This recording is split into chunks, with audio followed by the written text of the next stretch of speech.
할렐루야. 오늘도 이 자리에 오신 여러분들을 주님의 이름으로 축복합니다. 오늘 우리에게 주신 그 하나님의 말씀이 다시 한번 우리 안에 새 힘으로 역사하기를, 그렇게 우리가 누릴 수 있기를 소망합니다. 우리 함께 사도신경으로 신앙을 고백하겠습니다. 나는 전능하신 아버지 하나님 천지의 창조주를 믿습니다. 나는 그의 유일하신 아들 우리 주 예수 그리스도를 믿습니다.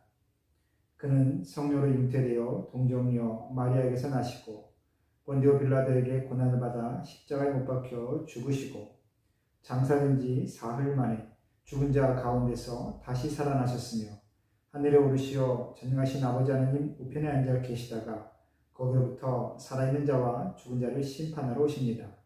나는 성령을 믿으며 거룩한 공교회와 성도의 교제와 죄를 용서받는 것과 몸의 부활과 영생을 믿습니다. 아멘. 오늘 우리에게 주신 하나님의 말씀은 요한복음 7장 53절부터 8장 20절까지의 말씀입니다. 우리 한 마음으로 말씀을 읽겠습니다. 다 각각 집으로 돌아가고 예수는 감람산으로 가시니라. 아침에 다시 성전으로 들어오시니 백성이 다 나아오는지라. 앉으사 그들을 가르치시더니 서기관들과 바리새인들이 음행 중에 잡힌 여자를 끌고 와서 가운데 세우고 예수께 말하되, 선생이여, 이 여자가 간음하다가 현장에서 잡혔나이다. 모세는 율법에 이러한 여자를 돌로 치라 명하였거니와 선생은 어떻게 말하겠나이까? 그들이 이렇게 말함은 고발할 조건을 얻고자 하여 예수를 시험함이로라. 예수께서 몸을 굽히사 손가락으로 땅에 쓰시니 그들이 묻기를 마지 아니하는지라. 이에 일어나 이르시되, 너희 중에 죄 없는 자가 먼저 돌로 치라 하시고 다시 몸을 굽혀 손가락으로 땅에 쓰시니 그들이 이 말씀을 듣고 양심의 가책을 느껴 어른으로 시작하여 젊은이까지 하나씩 나가고 오직 예수와 그 가운데 섰는 여자만 남았더라. 예수께서 일어나사 여자 외에 아무도 없는 것을 보시고 이르시되, 여자여, 너를 고발하던 그들이 어디 있느냐? 너를 정죄한 자가 없느냐? 대답하되, 주여, 없나이다. 예수께서 이르시되, 나도 너를 정죄하지 아니하노니 가서 다시는 죄를 범하지 말라 하시니라. 예수께서 또 말씀하여 이르시되, 나는 세상의 빛이니 나를 따르는 자는 어둠에 다니지 아니하고 생명의 빛을 얻으리라. 바리새인들이 이르되, 내가 너를 위하여 증언하니 네 증언은 참되지 아니하도다. 예수께서 대답하여 이르시되, 내가 나를 위하여 증언하여도 내 증언이 참되니 나는 내가 어디서 오며 어디로 가는 것을 알거니와 너희는 내가 어디서 오며 어디로 가는 것을 알지 못하느니라. 너희는 육체를 따라 판단하나 나는 아무도 판단하지 아니하노라. 만일 내가 판단하여도 내 판단이 참되니 이는 내가 혼자 있는 것이 아니요 나를 보내신 이가 나와 함께 계심이라. 너희 율법에도 두 사람의 증언이 참되다 기록되었으니 내가 나를 위하여 증언하는 자가 되고 나를 보내신 아버지도 나를 위하여 증언하시느니라. 이에 그들이 묻되, 네 아버지가 어디 있느냐? 예수께서 대답하시되, 너희는 나를 알지 못하고 내 아버지도 알지 못하는도다. 나를 알았더라면 내 아버지도 알았으리라. 이 말씀은 성전에서 가르치실 때에 헌금함 앞에서 하셨으나 잡는 사람이 없으니 이는 그의 때가 아직 이르지 아니하였음이로라. 아멘. 할렐루야. 오늘도 이 말씀이 저 여러분의 모든 삶의 자리에 하나님의 은혜로 임하기를 소망합니다. 그리고 오미크론 바이러스에 감염되셔서 회복 중인 우리 성도님들, 또 함께하는 모든 가족분들에게 하늘의 위로를 전합니다. 또한 자신에게 주어진 모든 일상의 자리에서 묵묵히 최선을 다해 살아내고 계시는 우리 모든 성도님들께 계시는 모든 자리에 하나님께서 새로운 힘을 더하시기를 다시 한번 축복합니다. 우리가 함께 보는 이 요한복음 7장과 8장은 초막절을 배경으로 예수님께서 어떻게 세상을 판단하고 또한 심판하실지를 상징적으로 보여주고 있습니다. 그 초막절 마지막 날에는 두 가지 의식이 진행됩니다. 낮에는 바로 우리가 어제 본 것처럼 실로암 연못에 물을 길어다가 제단 위에 부어서 그 물이 제단 밑으로 흘러내려가게 하는 의식을 진행하지요. 그리고 밤에는 금 등대에 불을 밝히고 사람들이 횃불을 가지고 나와 거리마다 춤을 추며 하나님을 찬양하는 행사가 진행됩니다. 그리고 이 두 가지 행사는 그 나름대로 큰 상징을 간직하고 있지요. 첫 번째, 제단에서 물이 흘러내려오는 그 의식은 이스라엘 민족이 광야에서 갈증으로 허덕일 때에, 죽음에 직면했을 때에 하나님께서 반석에서 물을 내시고 그 갈증을 해소하시며 새로운 생명력을 회복하신 것을 기념하고 있습니다. 그리고 밤에 금 등대에 불을 밝혀 그 빛을 기념하는 행사는 하나님께서 광야에 이스라엘 민족들이 갈 바를 알지 못했을 때에 구름 기둥과 불 기둥으로 그 삶의 길을 인도하신 일을 기념하고 있는 하나의 행사입니다. 그리고 여기서 드러나는 물과 빛은 또 나름대로의 의미를 간직하고 있죠. 성경에서 물이 언급될 때에는 치유와 회복을 의미합니다. 어머니의 그 양수에서 새로운 생명, 인간의 생명이 자라나듯이 물은 정결하게 만들고 생명력을 피워내며 병을 낫게 하는 것을 의미하지요. 상징하지요. 그리고 성경에서 빛을 말하는 것은 바로 판단, 진리를 구별하는 판단을 의미합니다. 모든 것을 드러나게 하는 존재가 바로 빛이지요. 그래서 정말 감추임 없이 옳은 것과 잘못된 것, 정결한 것과 부정한 것, 그것을 있는 그대로 다 드러나게 만들고 그것을 옳게 바라보게 만들 수 있는 존재가 바로 빛입니다. 성경에서 빛을 말할 때는 바로 그 판단의 주체를 의미하지요. 그래서 어제 묵상에서는 예수님께서 내게 와서 물을 마시는 자는 그 배에서 생수의 강물이 흘러 넘칠 것이다 라고 선포하십니다. 예수님께 나오는 자, 성령을 받은 자는 하나님 나라의 생명을 얻는다라는 것을 확정적으로 선포하신 것입니다.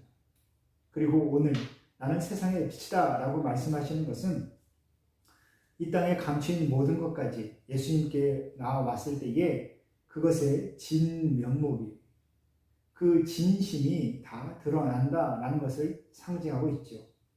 하나님 앞에서 우리가 감히 어떤 것도 감출 수 없는 것처럼 우리의 진실한 모습, 우리의 그 진실함은 오직 예수님 앞에 섰을 때에 드러나게 되어 있습니다. 말씀 앞에 진실하지 못한 자, 그 자는 하나님의 나라에 들어갈 수 없는 자이지요. 먼저 이 말씀을 기억하시면서 우리는 오늘 가늠 중에 잡힌 여인을 보게 됩니다. 가늠 중에 잡힌 여인. 참 공교롭게도 예수님께서 백성들과 함께하여 말씀을 나누시려고 하는 그 시점에 바리새인들과 서기관들이 한 여인을 끌어오고 있습니다. 성경에서 항상 두 가지 부류의 사람이 등장하는데 첫 번째는 바로 백성들, 무리들입니다. 백성들, 무리들은 예수님께 호기심을 가지고 있고 예수님을 옳게도 또 나쁘게도 판단하지 않고 있습니다. 어떠한 판단도 내려놓고 호기심으로 나와서 예수님의 말씀과 그 삶을 접한 다음에 감동하는 그 대상이 늘 백성들, 무리들이죠. 근데 요한복음에서는 이 백성들과 무리들에 대비하여 항상 바리새인들과 서기관들을 등장시킵니다. 예수님을 대적하는 사람들이죠. 그리고 그들이 가진 속성은 무엇이냐? 바로 말씀을 잘못 알고 있다라는 겁니다. 자신들만의 고집이 있고 주관이 있고 자신들이 스스로 읽은 말씀, 자신들의 기도, 자신들이 판단한, 자신들이 경험한 그 신앙이 옳다라고 생각하는 사람들. 그래서 다른 사람들을 판단하고 스스로 예수님을 또 하나님을 그렇게 규정짓는 사람들을 요한복음의 이 저자는 그렇게 대비시켜서 우리에게 보여줍니다. 그리고 오늘 우리가 보는 이 가늠 중에 잡힌 여인, 이 여인은 그 상대가 있을 터인데 남자는 끌려오지 않고 그 여자만 끌려온 것이죠. 이것을 두고 역사학자들은 아마 매춘을 한 여성일 것이다. 일부러 그러한 여인을 예수님을 시험하고자 잡아왔던 것이다 라고 그렇게 이야기합니다. 사람들의 마음에 간사함이 있었다는 겁니다. 예수님을 넘어뜨리고 싶은 마음, 예수님을 죄 중에 가두고 싶은 마음, 악한 마음을 품었기 때문에 악한 일을 도모하고 있는 것이죠.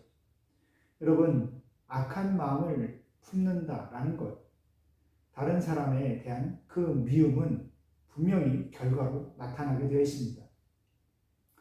여러분이 부정하더라도 우리가 다른 사람에게 사랑을 베풀고 그 사람의 생명을 더 회복시키며 그 사람이 더 나은 존재가 되기 위해 내가 돕는 마음이 아니다라면 우리의 말과 행동에는 그 미움이 또한 무관심이 늘 묻어나오게 되어 있죠. 하지만 하나님께서 우리에게 주신 그 믿음은 무관심과 외면의 믿음이 아닙니다. 베품과 사랑의 믿음이죠.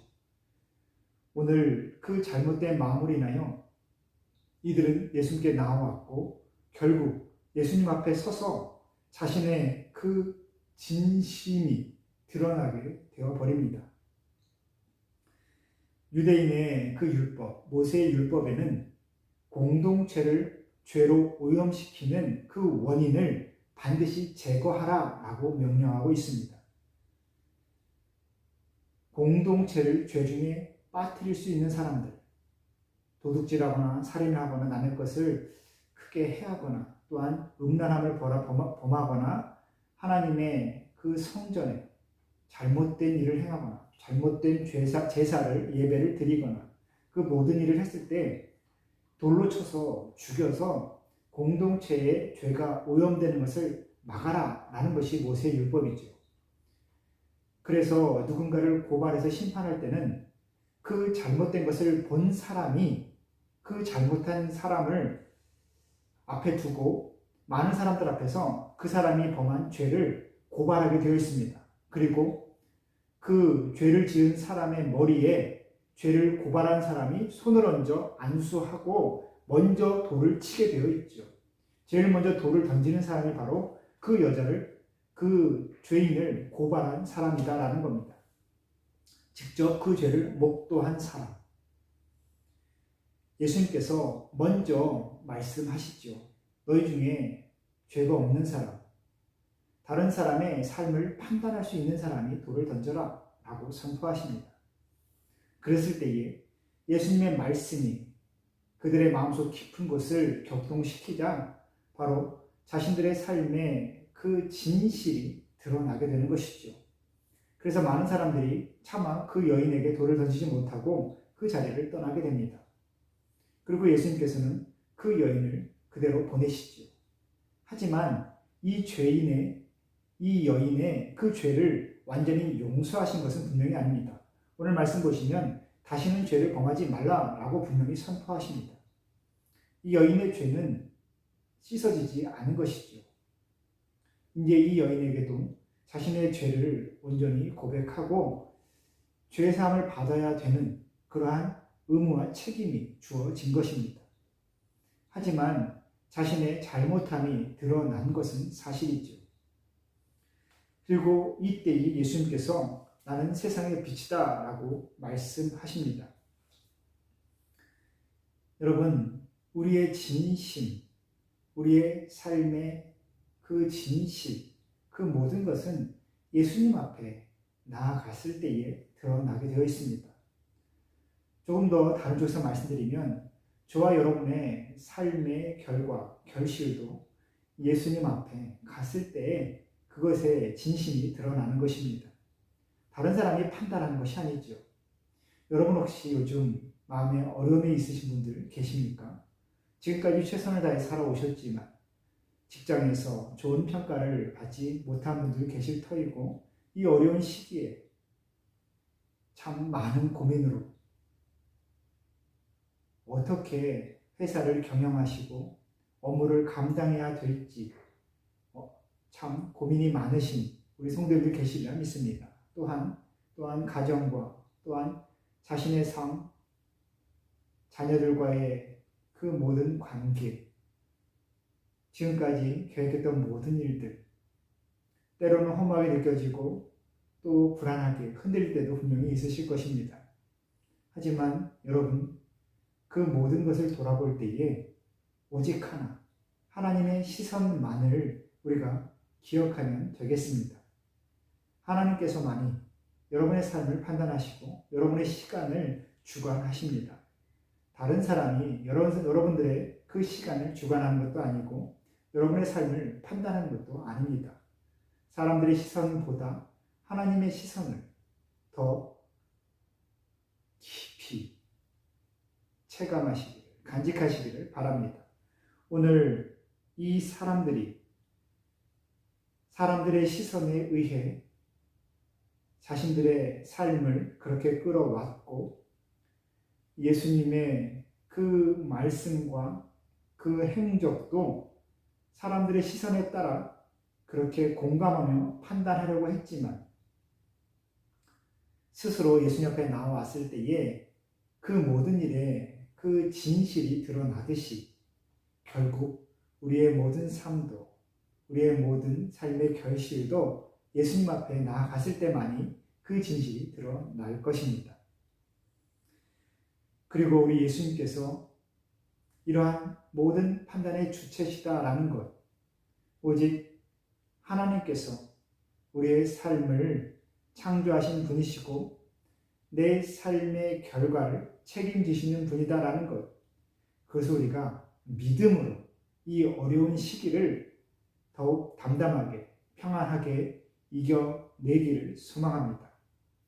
예수님께서 나는 세상의 빛이다 라고 말씀하시며 하나님께서만이 모든 것의 주인 되신다라는 것을 오늘 선포하시는 것처럼 오늘 우리도 오직 하나님의 손에 이끌려 모든 순간순간에 그 감동을 느낄 수 있게 되기를 다시 한번 소망합니다. 사랑하는 성도 여러분, 오늘도 하나님의 샬롬을 전합니다. 우리 함께 기도하겠습니다. 우리의 삶의 주인 되신 하나님 아버지, 오늘도 우리가 있는 모든 자리에서 하나님께서 일하고 계심을 감사함으로 고백합니다. 특별히 병중에 계신 우리 성도님들, 또 함께한 우리 가족들, 그 어느 때보다 따스하고 풍성한 위로를 더하여 주시고 다시 한번 강건하게 힘을 회복할 수 있도록 은혜를 더하여 주옵소서. 또한 이 어려운 시기에 묵묵히 자신의 일상을 감당하고 있는 우리 모든 성도들, 또 우리 자녀들, 하나님 그 삶을 주목하여 주시고 모든 곳에서 하나님을 바라보며 오직 하나님께로만 평안을 얻을 수 있도록 주님 지키고 보호하여 주옵소서. 우리의 삶의 모든 순간, 모든 결실이 주님의 손 안에서 이루어지고 인도함 받는 것을 확신할 때에 오늘도 우리의 삶을 주님께 온전히 맡길 수 있는 그 믿음을 더하여 주옵소서. 예수님의 이름으로 기도합니다. 아멘.